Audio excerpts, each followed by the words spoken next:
Činjenica da drvenaste vrste treba saditi u vreme kada se čini da život prestaje, to jest u poznu jesen, ima izuzetno snažnu simboliku i motivaciju i za nas.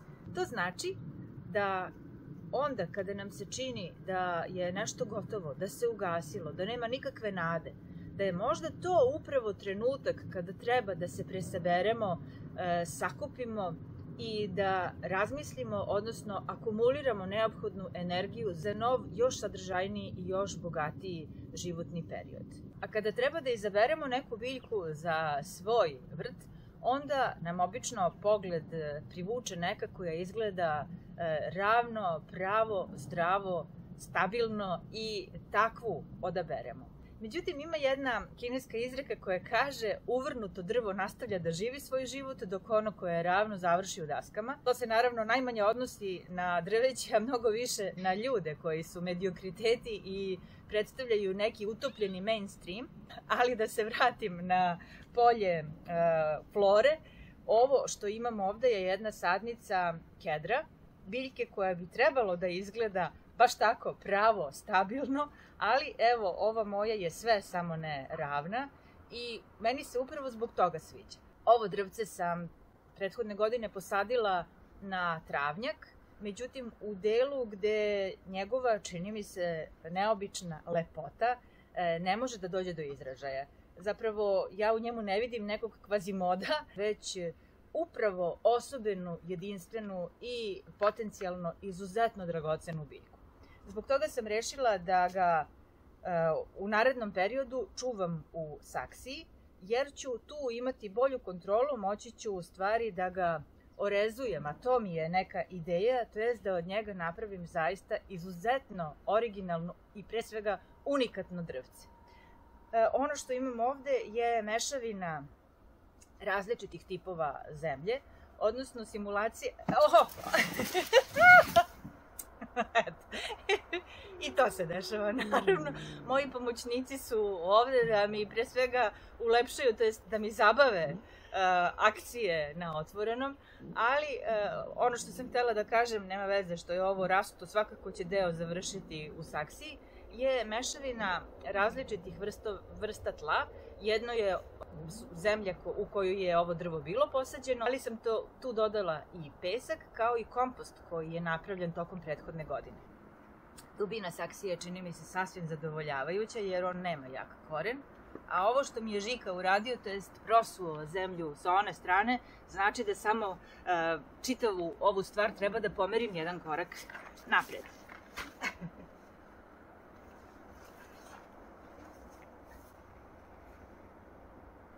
Ovo drvo nije stajalo ovako da ovo bude ravno, već upravo ovako. Znači, prosto je zvalo, pozivalo da od njega napravim neku prirodnu bonsai, to jest patuljastu, neobičnu biljku.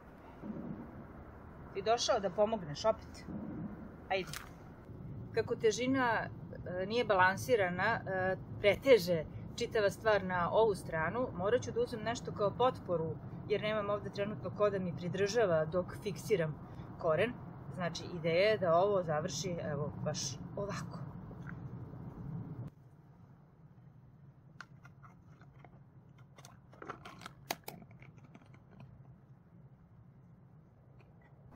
Kad malo bolje razmislim, Žila i nije uradio tako lošu stvar izvrnuvši ova kolica, jer sada, bukvalno bez zamaranja kičme, mogu da prenosim šaku po šaku ove mešavine.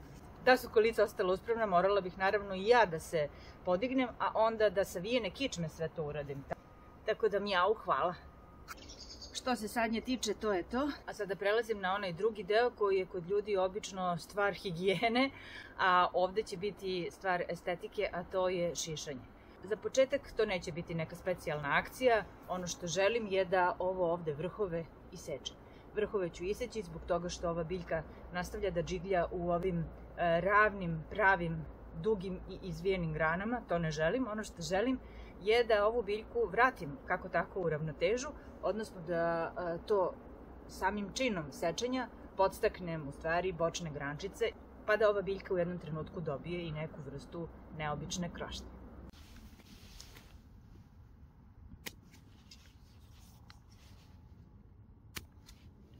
uklanjanjem ovih donjih mršavih grančica. Čistim stablo koje će izgledati urednije.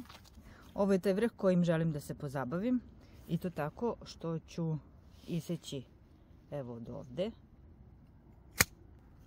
i ovu granu ovde. To izgleda dramatično, međutim mislim da je zaista neophodno.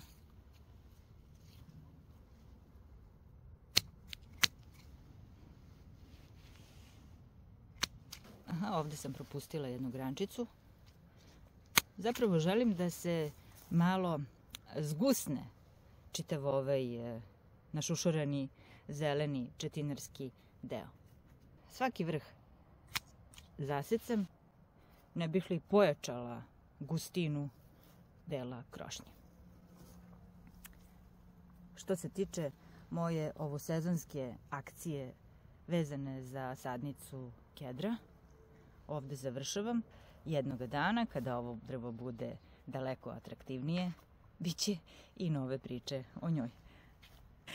Čini mi se i da on misli isto, to jest da je dovoljno bilo bavljenja ovim ljubimcem i da je vreme da se posvetim njemu.